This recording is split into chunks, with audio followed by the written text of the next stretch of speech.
Hello children, आज का topic है क्रॉस मल्टीप्लिकेशन। अब क्रॉस मल्टीप्लिकेशन की एक्सरसाइज 3.5 है। उससे पहले मैंने आपको इस चैप्टर की 3 एक्सरसाइज करवा दी है। तो इस वीडियो में हम बताएंगे कि क्रॉस मल्टीप्लिकेशन जो है, सिंपल भाषा में अगर अर्थ लिया जाए तो उसका क्या होता है कि आर पार एस, ये क्रॉस होता है, इसको इससे गुणा करना है, इसको इससे करना। मल्टीप्लिकेशन का अर्थ तो गुणा होता है, तो ये आर पार हिंदी में उसको कहते हैं क्रॉस मल्टीप्लिकेशन। अब इसमें क्या होता है कि दो समीकरण हमें दिए होते हैं, ये मैंने लिख रखा है इक्वेशन। दो इक्वेशन है, a1x प्लस b1। ये फार्मूला जो हम बनाते हैं, यूज करते हैं, उसमें वो ये लिखते हैं a1 a2, क्योंकि वो जो है x की कोई कोफिशिएंट जो है कोई भी आगे होगा तो आपने a1 का मतलब है कि जो x का कोफिशिएंट है, और a2 का मतलब भी यही है x का कोफिशिएंट, वो ऊपर वाले का है वो नीचे वाले। ये b1 कोफिशिएंट है y का, अब b2 भी y का, और c1 और c2 जो है वो कांस्टेंट टर्म होती है, जिनके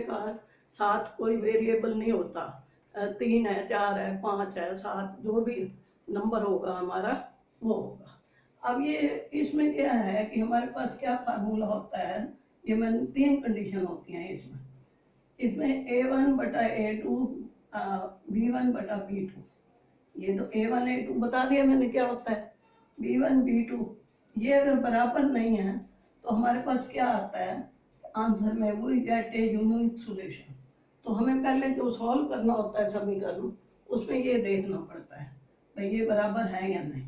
अगर ये बराबर है तो हमारे पास एक सॉल्यूशन होगा, और अगर ये a1 a2 ये बराबर नहीं है, तीनों ही बराबर वो हैं आपस में, तो देयर आर इनफाइनाइट सॉल्यूशन। और अगर ये दो बराबर हैं, ये बराबर नहीं है, तो हमारे पास क्या आता है, नो सॉल्यूशन। a1 a2 बराबर है b1 बटा b2। अगर ये बराबर है तो क्या होगा, कोई सॉल्यूशन नहीं होगा।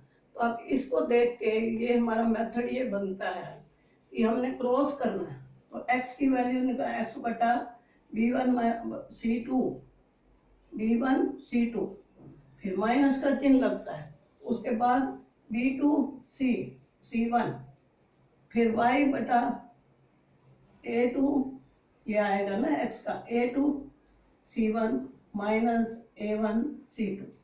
तो y का जब निकालना हो तो ये लेने हैं x के कोफिशिएंट, और x का निकालना हो तो b के लेने हैं, और कांस्टेंट टर्म दोनों में ही आनी है। और तीसरा ये आता है, इनको आपस में करना है, a1 b2 b1 a2, ये 1 बटाएगा, ये 1 बटा a1 b2 minus a2 b1। तो ये 3 कंडीशन होती हैं जिसको हमने देख के, उसके बाद अगर वो कंडीशन पूछता है पेपर में, नहीं पूछता कहते हल करो, तो आपने ये इस मेथड से समीकरण को हल कर देना है। अब हमारे पास फर्स्ट क्वेश्चन जो है उसकी स्टेटमेंट में पढ़ रही हूँ, आपके बुक का है 3.5 फर्स्ट क्वेश्चन। उसके 4 पार्ट्स हैं, तो उसके चारों पार्टों का जो स्टेटमेंट है वो एक ही है। Which of the following pairs of linear equation, ये मैंने लिख रखे हैं पार्ट फर्स्ट, सेकंड, थर्ड और फोर्थ। तो वो कह रहे हैं इनमें से जो है लीनियर इक्वेशन जो है किसका यूनिक सॉल्यूशन है और कौन सा नहीं सॉल्यूशन है, और किसका इनफाइनाइट सॉल्यूशन है। 3 सॉल्यूशन है, तीनों बताने हैं।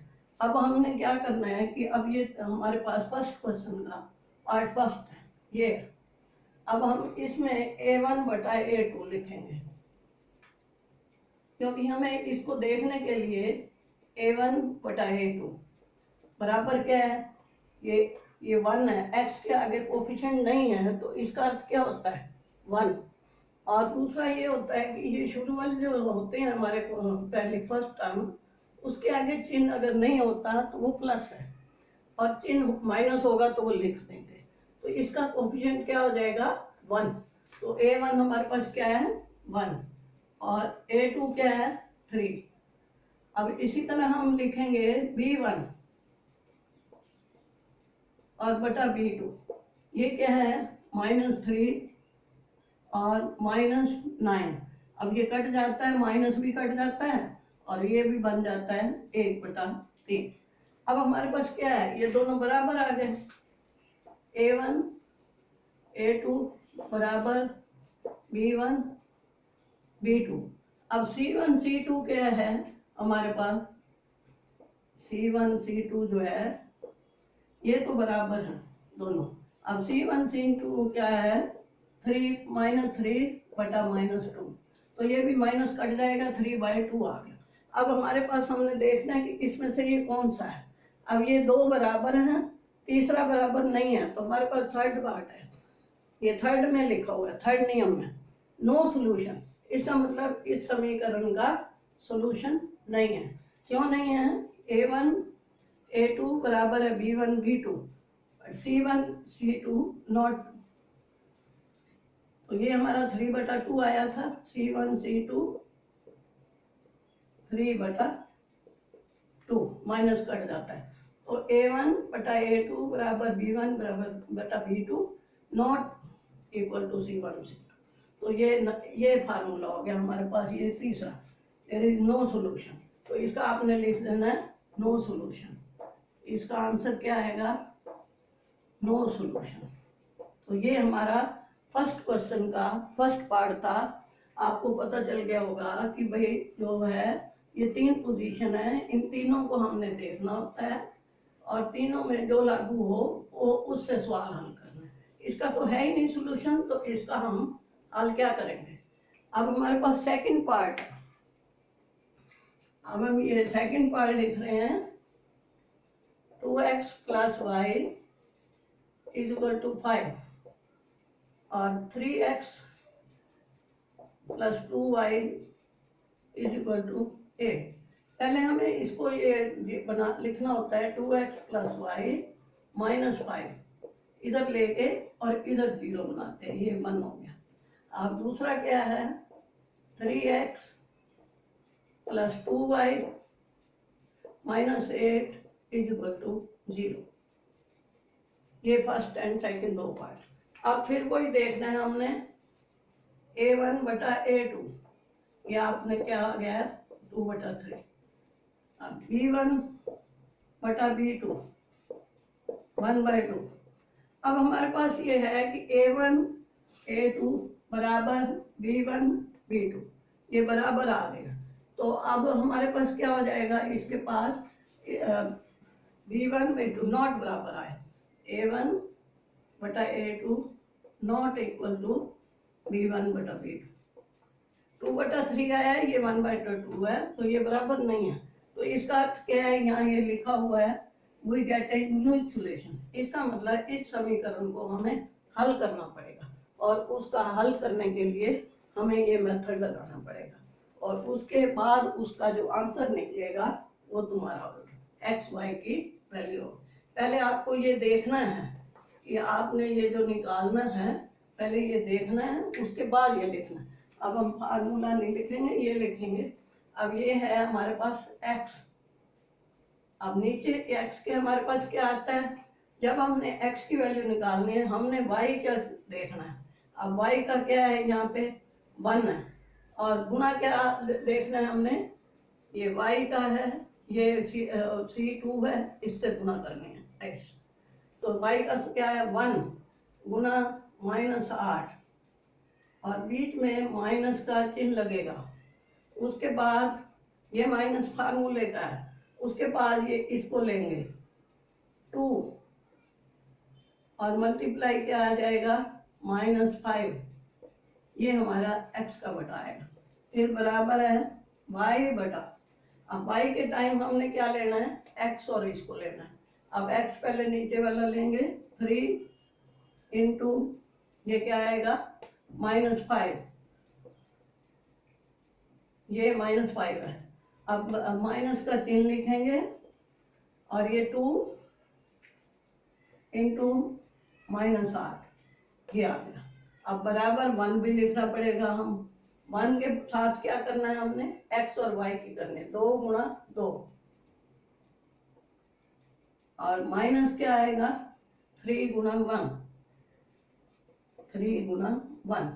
तो अब हमारे पास ये जो आएगा उसको हम हल करके देखेंगे कि वैल्यू क्या आती है हमारे पास एक्स और वाई में वैल्यू क्या है। अब ये देखो एक्स है, इसके नीचे क्या आ गया, ये -8 है, और ये क्या आ गया -10, 5 और 2 10, और ये प्लस हो जाएगा और बराबर है वाई बटा -15, और ये 8 दूने 16, और ये माइनस माइनस प्लस हो जाएगा +16, और बराबर है 1/4 और -3। अब हमारे पास ये क्या आ गया, ये भी 1 है। अब इसको देखेंगे x/2 आएगा, 10 में से 8 से 2 बराबर है y/1 बराबर है 1/1। अब आप पहले इसको लोगे x/2, पहले x की वैल्यू निकालेंगे हम, x/2 बराबर है 1/1। यहाँ फिर वो क्रॉस करेंगे ऐसे, तो इधर x को 1 से गुणा कीजिए तो x आ गया, और 2 को 1 से कीजिए तो 2 आ गया। तो x की वैल्यू क्या आ गई हमारे पास 2, x बराबर है 2। अब y की वैल्यू निकालनी है, इसको करेंगे y/1 बराबर है 1/1। अब y को इससे गुणा किए तो y आ गया, 1 को 1 से 0, तो x बराबर है 2 और y बराबर है 1। ये हमारा आंसर आ गया। अब ये कब निकालना है, हमने हल कब करना होता है इक्वेशन को, जब हमारे पास जो ये a1 a2 b1/b2 बराबर नहीं हो, तब ये सवाल इस तरह आपको हल करना है। और अगर बराबर होते हैं तब ये बता दिया देयर इज नो सॉल्यूशन। और ये सेकंड पार्ट था इसका। तो अब थर्ड पार्ट देखते हैं, उसमें क्या है। थर्ड पार्ट क्या है, 3x - 5y = 20, 6x - 10y बराबर 40। अब इसको यहीं मैं लिख देती हूँ माइनस करके, क्योंकि हमें -0 बनाना होता है, बराबर है 0। अब वही लिखेंगे हम a1/a2, ये कितना आ गया 3/6, इसको काट देंगे तो 1/2 बन गया। फिर ये आ गया b1/b2 बराबर है -5/-10, ये भी 1/2 हो गया। अब c1/c2 -20 -40, ये भी 1/2 हो गया। अब हमारे पास ये पोजीशन कौन सी आई है, इसमें तीनों बराबर है, a1/a2 बराबर है b1/b2 बराबर है c1/c2 बराबर है 1/2। 1/2 तीनों बराबर आ गए। बराबर आने से क्या होता है, ये तीनों बराबर हो तो इनफाइनाइट सॉल्यूशन।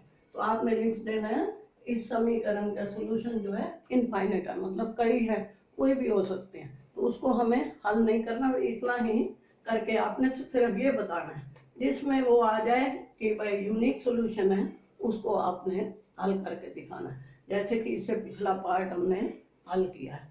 तो ये क्वेश्चन नंबर जो है वो क्या था, third part, question number first और थर्ड। इसी तरह अब ये क्वेश्चन नंबर यहाँ ये लिखा हुआ है फोर्थ पार्ट, तो इसको मैं यहीं से देख के कर रही हूँ। a1/a2 = 1/3। x का कोफिशिएंट नहीं है लिखा हुआ, तो इसका अर्थ क्या है 1 होता है। y का नहीं लिखा हुआ, जो इसके आगे कोफिशिएंट नहीं है उसका अर्थ 1 होता है। और चिन्ह जो है अगर नहीं है तो प्लस होता है, लेकिन बीच वाली जो रकम उनका तो चिन्ह लिखा ही होना, प्लस हो तो भी माइनस हो तो। तो अब ये a1 a2 आ गया। अब हम b1 b2 लिखेंगे, b1 b2 -3/-3, ये क्या आ गया 1। अब c1/c2 -7/-15, तो ये आ गया 7/15 माइनस कर गया। अब ये तीनों अलग अलग हैं, a1 a2 इसका B1 B2 ये उसका नहीं है, ये 7/15 है, ये बराबर नहीं है। अब बराबर नहीं होते तो क्या होता है, यूनिक सॉल्यूशन होता है। A1 B1 B2 तो ये बराबर नहीं है, not equal to B1 B2। Solution कौन सा होएगा, यूनिक सॉल्यूशन। इसका मतलब है कि अब आपको जो है इस समीकरण को इस तरीके से, जैसे वो सेकंड पार्ट किया था उसी तरीके से इसको हल करना है।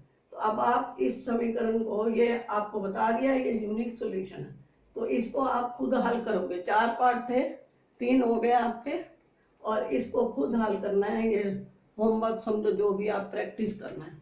तो फर्स्ट क्वेश्चन मैंने हल किया है, आपको बताया है कि इसमें क्या है कि क्रॉस मल्टीप्लिकेशन है। क्रॉस का अर्थ साधारण भाषा में मैंने बता दिया कि क्रॉस होता है जो इसको इससे गुणा करते हैं, इसको इससे। हम कई बार मिश्रण के सवाल निकालते हैं, उसमें भी होता है कि क्रॉस होता है और ये मिडल टर्म होती है, उसमें से उसको करते हैं। इसमें गुणा है, इसलिए हम इसको इससे गुणा करेंगे, इसको इससे। ये तो सिंपल भाषा में। वैसे वो जो है वो फार्मूला ये होता है। और इसके ये 3 बनाए हैं मैंने, 3 कंडीशन होती हैं। जो भी क्रॉस मल्टीप्लिकेशन का सवाल होगा, अगर उसमें लिखा होगा कि कंडीशन देख के हल करो, तब आपको यहाँ ये फार्मूला देखना है, इधर से निकालना है। अगर वो देता है कि इसको हल करो, तब आपको नहीं करना, सीधा हल कर देना है। तो अब मुझे लगता है कि आपको ये समझ आ गया होगा।